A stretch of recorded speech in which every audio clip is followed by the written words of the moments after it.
Well, ladies and gentlemen, another exciting night of fights is in the books. Front Street Fights 5 that is officially over, of course, presented by bodybuilding.com.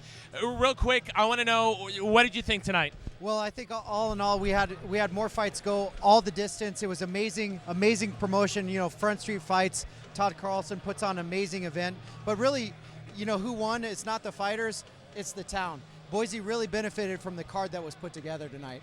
And speaking of Todd Carlson and the fight card, I want to bring in our matchmaker, Todd Carlson. First of all, let me shake your hand, sir. I'm going to say, without a doubt, best fight card in Front Street Fights over the past year. Thank you. I really appreciate that. You know, the bad part about that is the next one, what do we do? Exactly. So, what are you going to do now? Let's talk about it real quick as we wrap things up here. Why the fights? Why the matchups? What did you see? Let's just start. Let me grab the fight card here. We're going to go real quick fire around here. Let's stick to the pro fights. Matt Jones, his fight against Chris Bateman, kind of a surprise ending there. What did you see in that fight? You know, Matt Jones is obviously a very talented fighter. He's a guy that we look at here in Boise that's got really, really high potential. So we're not sure how far that goes. You know, I wanted to give him a fair fight. Chris Bateman from Eastern Idaho, super tough Muay Thai fighter, lots of experience. So I really didn't know who was going to win that fight. So, but, you know, Matt did a great job and got submission. Real quick, Joseph Cleveland, Vince Morales, what did you see in that matchup? How did you think that one went down?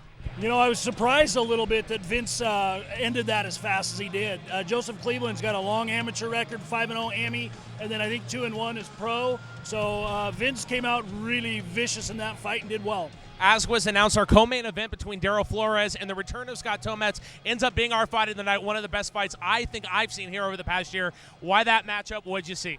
You know, Daryl Flores was supposed to fight somebody else originally, and Scott Tomets took that fight on short notice.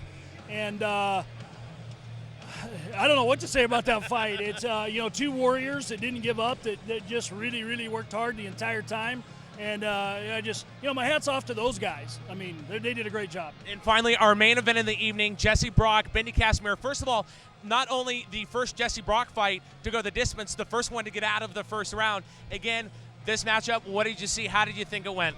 You know, Bendy's a veteran. He's been fighting all over the world. And again, you know, it's hard to find an opponent for Jesse Brock. So Bendy's got a similar record, very talented fighter. You know, I had to give the edge a little bit to Jesse going in, but boy, Bendy put up a great effort and took him the distance. So great fight. Well, again, Todd, thank you so much for the fight tonight. Congratulations again, and you might want to start working out. Let's see what you can pull out for Front Street Fights. 6. Yeah, number 6. It's hard to believe we're already 6. Well, once again, we want to thank you so much for joining us tonight here inside CenturyLink Arena for Front Street Fights 5, presented by bodybuilding.com. For Todd Carlson, for Mitch Coats, for the amazing crew we have at Cable One, and everybody here in CenturyLink Arena, thank you so much for joining us tonight, and we'll see you again real soon. Pay attention for that announcement. It's coming.